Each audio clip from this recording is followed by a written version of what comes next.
naman siya vlogger, di rin influencer man. Simpleng tao lang na may pangarap at lakbay sa daan. Bit-bit ang kamera pero puso ang tunay na mata. Hinahanap ang ganda ng mundo, nalika ng may kapal na dakila.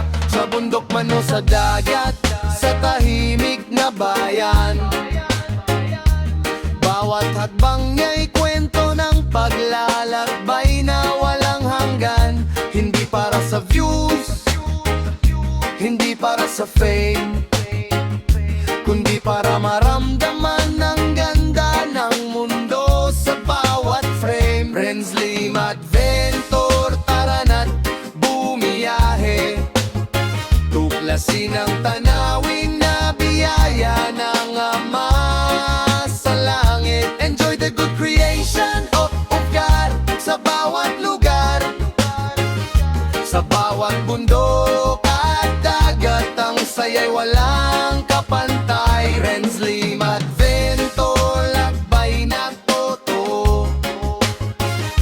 Hindi man vlogger pero puso'y biyahero, sa bawat tanawin na kay gandang pagmasdan.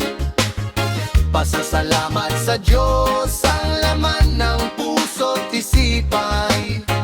Sa umaga ng bundok, sa lapit tapon ng dagat, tahimik na hangin ng kwento'y sumasambit. Ang mundo ay malawak, maraming ganda at hiwaga, at seriously may saksi sa likha ng Diyos na dakila. Di kailangang sikat para maramdaman ang saya ng paglalakbay sa bawat daan. Basta may pananampalataya at pusong masaya, ang bawat lakbay ay biyayang galing sa Ama. Yo, hindi vlog, hindi fame, hindi habol ay views. Travel lang sa buhay, chill lang ang mood. Bundok, dagat, gubat, kahit saan ang daan. Creation ni God ang tunay na dahilan.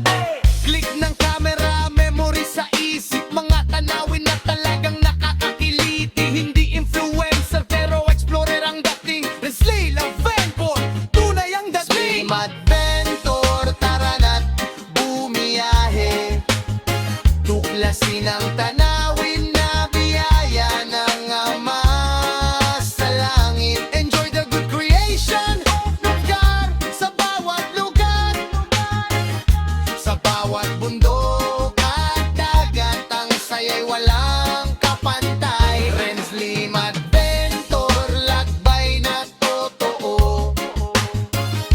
Hindi man vlogger pero puso'y biyahero, sa bawat tanawin na kay gandang pagmasdan.